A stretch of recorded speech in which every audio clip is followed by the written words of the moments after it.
Good afternoon, everyone, and welcome to another talk of our first day of Interact Amsterdam.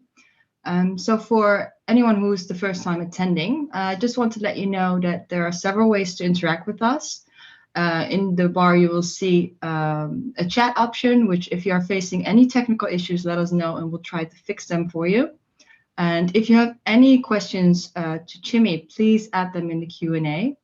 So that being said, let's get on to our next speaker. It's the bright Chimmy Kalu. She's a senior product designer at World Remit, and her philosophy is to put people first and build products that solve real problems. So get that bitter taste out of your mouth, because accessibility is not a dirty word, and Chimmy is here to share her tips of creating accessible products with you. Chimmy, all to you. Thank you, Zoe. Some of you probably were surprised by my choice of title. It's a bold statement saying accessibility is a dirty word. The title for this talk came after a conversation that I had where I proposed making a product accessible, and someone from the team asked me what proportion of our customers were disabled, and I was a bit taken aback. Is 1% a good number to give? Perhaps I need to go all the way to 50% before some people consider accessibility to be important. So essentially, if you bring up accessibility, it is often treated as a dirty request or something that's a nice to have. And today I'm going to be talking through how to get past that mindset and create more accessible products, even when there's resistance from other people. We'll be covering a quick introduction to accessibility. I've assumed that some people here aren't familiar with what it is. Then a quick sell to you on why you should care before we dive into the tips. I love buildings. One of the things that I love about Europe is how much access there is to buildings from lots and lots of centuries ago. So I think the oldest I've seen personally was from the 11th century in Portugal. Um, Buildings and facilities shall be designed and constructed to be accessible. This is a quote taken from the International Building Code. And it's particularly relevant when we look at sort of public buildings as opposed to people's personal homes. And also one of my favorite buildings in London, the Bank of England. So it's a grade 1 listed building, which means that its facade and structure cannot be altered in a way that changes the original aesthetics from 1794. Yet this building has managed to create accessibility or center accessibility in its design and usage today. Tim Berners-Lee, who is credited with creating the web, defines an essential aspect of it being access to by everyone, regardless of their disability. If the person who created the web says that accessibility is important, then we should take it seriously. My favorite definition of accessibility by far, however, comes from Sharon Rush. And she says that people, regardless of ability or disability, being able to use or get to the same information and function is accessibility. And the reason I love this quote is that it centers disability, but highlights that just because you cater to disability doesn't influence the ability of able people to access information and function. Secondly, it shows that getting to and using the same information and function is what's important, not that it's done in exactly the same way for everyone. That's sort of the what. And perhaps adding to what accessibility is, it's really a set of standards. So if you have a design that meets these standards, then the design is said to be accessible. In web accessibility, using the WCAG 2.1 guidelines, there are 3 levels of accessibility that you can get. A, which is kind of the minimum that you absolutely have to hit. AA, the minimum that most people aspire to hit. And AAA, which is what governments and other websites that have to be accessed by a wide range of people need to hit. There are four categories within the standards, which you can remember using the acronym POUR. We'll kick off with P, which is for being perceivable. So any content that you have on a website has to be presented in ways that can be perceived by the people using it. There's a list of things here that you consider within that perceivable umbrella. And it's things like non-text content has to have alternatives. So if you have a bit of imagery on your site that isn't decorative, then you need to have a way for people that cannot see to understand what's going on. You have to use captions or transcripts for audio video content. You cannot rely on sensory characteristics of content for people to understand it. So this means that you can't rely only on color, shape, and other things that are detected using the senses. Content has to be distinguishable, so you must be able to tell the difference between the foreground and the background, and audiovisual content should not play automatically. So where you have something that's playing automatically, you need to cede control to the person using the website or product so that they can stop it. Next is operable. So any UI elements and navigation must be usable by the person that you're displaying information to. This means that when you're thinking about how people navigate, you cannot assume that everyone is using a mouse. One of the things that drives me nuts is when people hide information under a hover experience that can only be accessed by hovering. People must have time to be able to read or use their content. So you can't sort of slide something in and slide it out quickly. You cannot have blinking, moving, scrolling content that people cannot control. People should be able to dismiss or suppress interruptions unless it's an emergency. So obviously any sort of pop-ups, popovers, ads, cookie banners have to be dismissible unless they literally cannot proceed without doing something. And the next thing is around physical reactions. So I personally have motion sickness. And I remember that I was playing a virtual reality game and got the worst motion sickness just from playing that. That's obviously a little bit extreme, but sometimes things whizzing about on a interface triggers seizures and other physical reactions that we need to avoid. Continuing with the operable things, you have to have a way for people to go past huge blocks of content. So when you have something like navigation that's the same and repeated over multiple pages, you really have to provide a way for people to skip past that so they can get to the content on the page. You have to describe the purpose or the topic of the page, generally using the titles. When someone goes through the page sequentially using something other than a mouse, for example, the meaning and operation of that site needs to be obvious.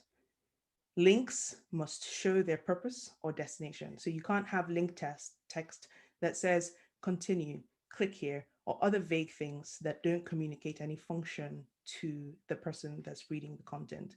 And of course, something that hopefully any designers in here realize is that you need to use headings to convey your visual hierarchy, to organize the content for easy understanding. Next, we go into the U in our acronym, so being understandable. And this is probably something that most people don't think about. And when I say most people, I'm talking about sort of designers and engineers, perhaps. But when you're cold, hungry, tired, or anything other than comfortable, your cognitive function reduces to about that of a 9-year-old. So anything that you write has to be readable and understandable, even in those circumstances. Web pages have to appear and operate in predictable ways. So you can't have interface elements behaving differently as someone goes through your product.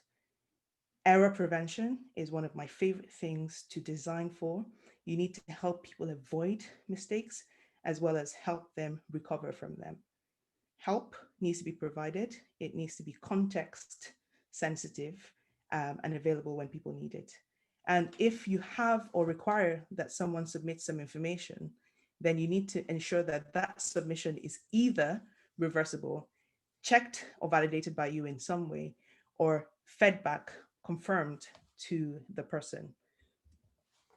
Finally, robustness. This is focused on the ability for a wide variety. The WCAG guidelines actually say user agents are able to interpret the content correctly. So people using assistive technology have to be able to understand the content that you write. And this includes things like screen readers or alternative input methods. That's kind of a quick tour through the what, but why should you care? Now, usually when I do this, I start with the persuasive. It can be illegal, so you can be sued for not having accessible content. And this is true for my first job as a designer. I worked at British Airways, and we had to create accessible content because the BA.com website was American facing and therefore subject to the American Disabilities Act and Section 508 guidelines. So we could get sued. It was in our interests to make our website accessible.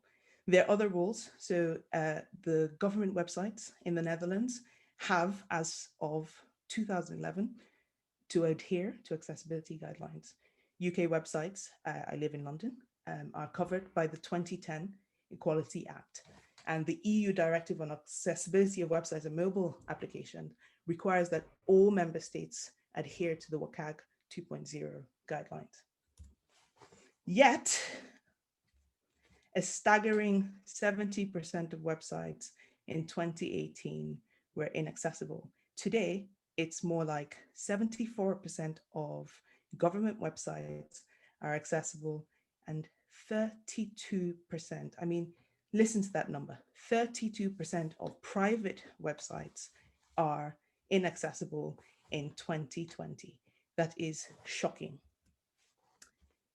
It's quite unethical. So if legality is not your cup of tea, then let's tackle the morality of it. I went to a talk by a chap called Samuel Prue. So Samuel was born blind to a blind dad. His dad worked for IBM. So he was able to use the internet right from the infancy of the internet using assistive technology. Now, he says that the internet is far less accessible today than it was in its early years. Why? Back in the day, if some of you are as old as I am, then you remember that if you used dial-up, you had to wait quite a while for a whole page of text to load. A text-based internet is easily accessible or can be made easily accessible to screen readers and other assistive technology. Now we've created entire ecosystems like TikToks, memes, Instagram that are completely reliant on people being sighted to understand what's going on. Now, if those two things don't help you, then let me point you towards the profitability of accessibility. If you design for most people, then you will have access to the biggest portion of the market. Your funnel will be wide, your funnel will be big. This is something that any of us that's here representing a business should aspire to.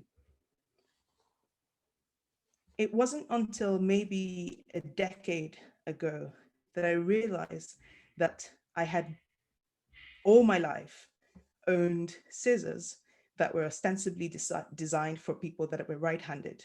So I burned my hand and had to use my scissors with my left hand, and it was agonizing. It was terrible. I couldn't believe that this had been sort of in existence all my life, and I hadn't noticed because I'm right-handed. Well, OXO released its Good Grip scissors, and those were incredibly popular. And their range of products that are focused on inclusive design and access to most people anyways, are very profitable. Essentially, what I'm trying to say is that there aren't any products that have been created with accessibility in mind that are a barrier to other people using it. If you think about something like watching television with closed captions on, I speak, or I'm trying to learn how to speak Spanish, but my listening is far worse than my reading. So when I'm watching La Casa de Papel or any of the other shows I watch in Spanish, I tend to have the subtitles on. Those subtitles came because people needed to create content that was accessible to deaf people. There are other examples of things like this out in the world. A dropped curb is very useful to people in wheelchairs and other mobility uh, equipment, but very useful for someone on a bike, someone pulling a suitcase, someone pushing a stroller, and so on and so forth. Now, probably the thing that I hear from some of the people that I have encountered is that they know what to do, but they don't know how to do it. That brings us very nicely into the main point of this talk, which is a guide to building accessible products yourself. Now, hopefully, there's no doubt that I'm referring to digital products, in spite of the fact that I brought up architecture in the beginning. But we apparently landed on the moon in 1969. SpaceX is flying joy trips to space. NASA is exploring Mars as a viable alternative when we're done ruining Earth. I'm just saying, accessibility is not rocket science. And even if it were, we're already pretty good at that. The first step is always diagnosing your problem. You cannot solve what you do not know. So you absolutely have to start with an audit. There are several tools that are available, but some of the ones that I've used myself are the ones that I've listed over here. Now, Lighthouse in Chrome is available through the developer tools, and it allows you to get a score on the accessibility of a website. That score can be pretty low or it can be high. So when I first joined World Remit, we had an accessibility score of around 55%. And when I checked yesterday, it was 92%. This doesn't mean that we're awesome or perfect. It just means that there's been progress. Um, Totally is a more visual tool. So you install it in your bookmarks, and every time you go onto a page, you can quickly tap on it and you get a visual representation of what might be going on with your accessibility. For any developers that are here, you can use Pali instead. So Pali tells you what's wrong with your code and encourages you to fix it. The WebAIM people provide a whole suite of tools that you can use. But even if you go to the Wave website, you're able to use the homepage, enter a URL, and get some feedback on how accessible your product is. And if none of those things sound like your cup of tea, you don't want to do it yourself, then you can always hire an accessibility expert or consultant as available at places like Fable or Deck. Now, the next step is for me probably the most important. Just like the chap that I mentioned early in this talk, who asked me what proportion of our customers were disabled. Most people are thinking about the effort that it's going to take to embark on an accessibility project. I believe that perfect is the enemy of done, and that we need to start from somewhere in order to make progress. So you need to take responsibility for the things that you can fix. If you're a designer, for example, you can do things like ensure that your colors that you use in your palette have sufficient contrast. You don't use color alone to distinguish elements on the page. You can use a color in combination with shapes and icons and words, and you don't use color alone for navigation. As a designer, you're in charge of deciding the visual hierarchy on a page. You can ensure that that visual hierarchy is in line with what HTML would provide for a web app, for example. and define the tab order so that you're able to predict how people will navigate through the product if they're just using a keyboard or other assistive technology. Every form element and icons have to have visible labels. So I know that for minimalism sake, there was a trend of people having their placeholders within the forms, and those would disappear when someone started typing. It's not very accessible. It requires the person who's working or using the interface to remember what they had seen before. And we know that that's not usable. Icons are interesting. People think, oh, icons are a visual aid, so we can leave off the labels, but not everyone thinks about the same thing when they look at an icon, especially when you're like me and you work for an organization that provides services in 150 different countries. So ensuring that you combine iconography with labels is a good way to ensure that your content is understandable. Designers love to take away focus states.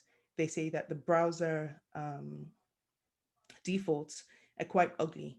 That's fair. If you want to have beautiful focus states, then make your focus states beautiful, but you must not get rid of them. I already mentioned link text. It's a pet peeve of mine to see continues and click here's. Your link text has to describe the purpose or the function, the destination that the person is going to arrive on. When I use Instagram or Twitter, uh, I find it really frustrating. I've got man hands, I like to describe them as, quite fat fingers. So trying to tap translate tweet in Twitter is a game of phenomenal precision, which I don't think anyone should be subjected to.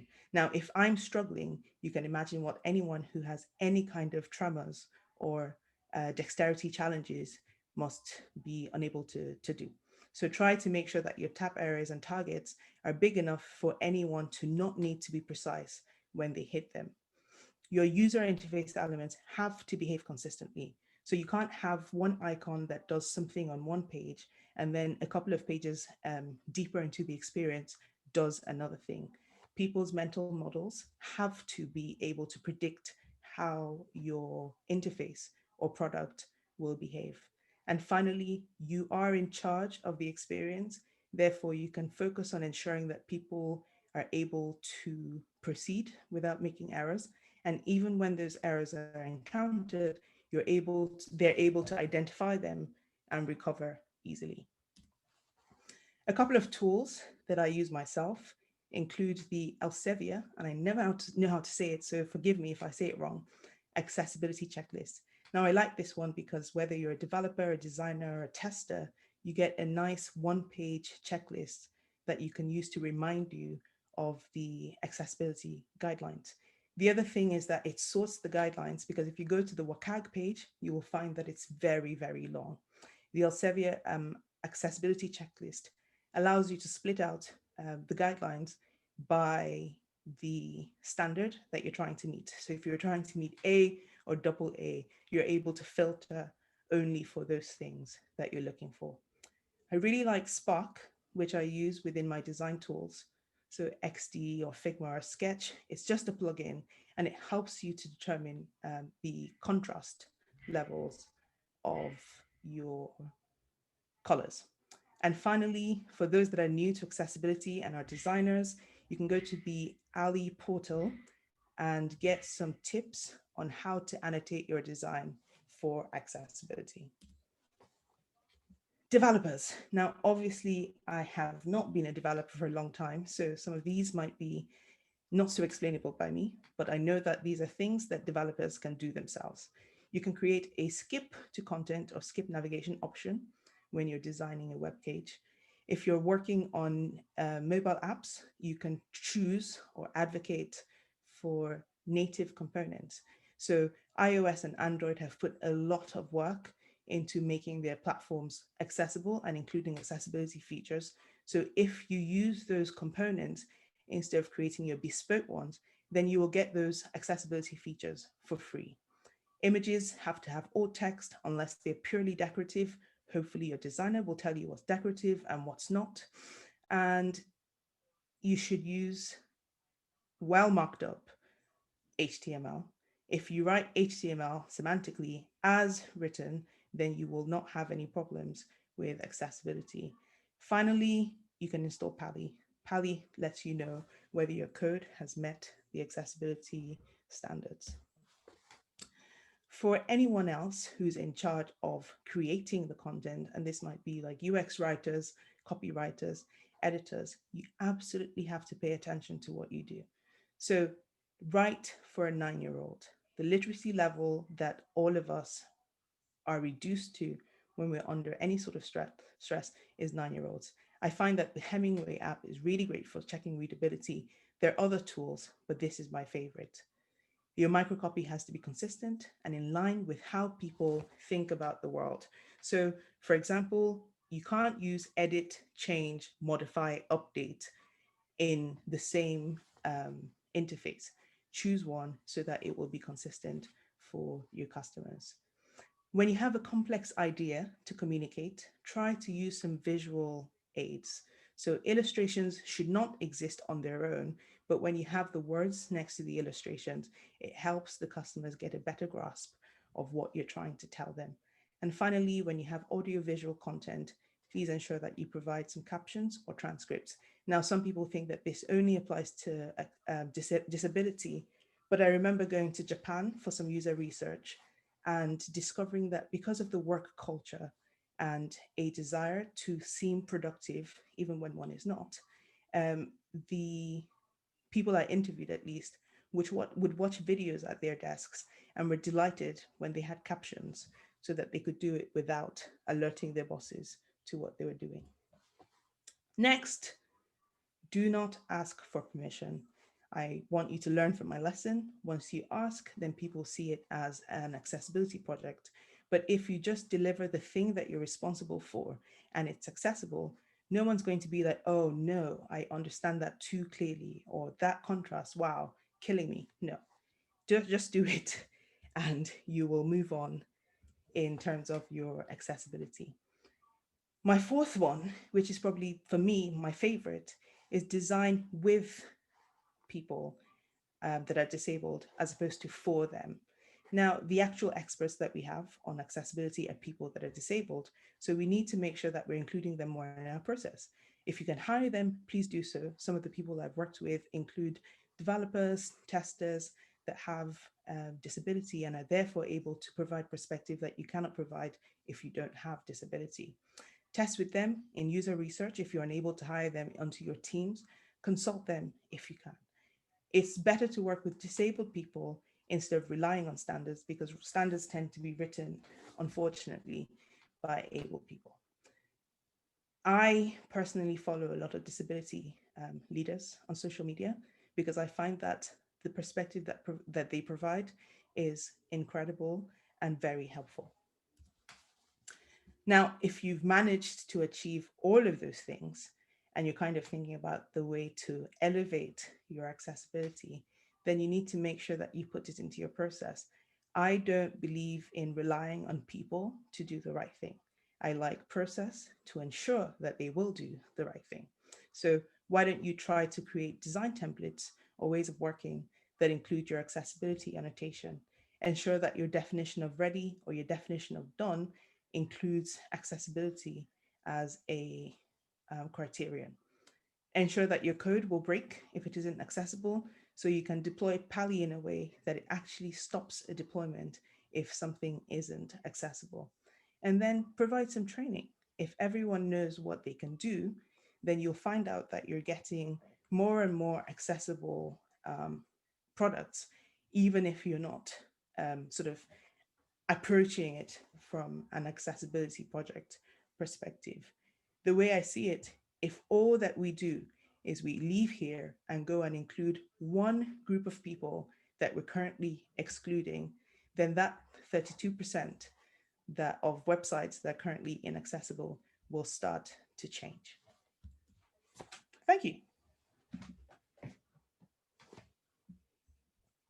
Thank you for that wonderful presentation. It was really great. Thank you so much. And we do have a question. If you had one accessibility feature you'd recommend websites to implement, what would it be? One accessibility feature. Oh boy, one.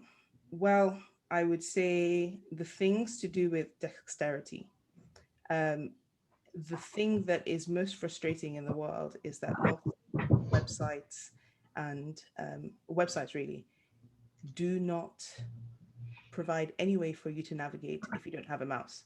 So a classic example is a website in the UK called Odeon. You cannot book tickets if you don't have a mouse.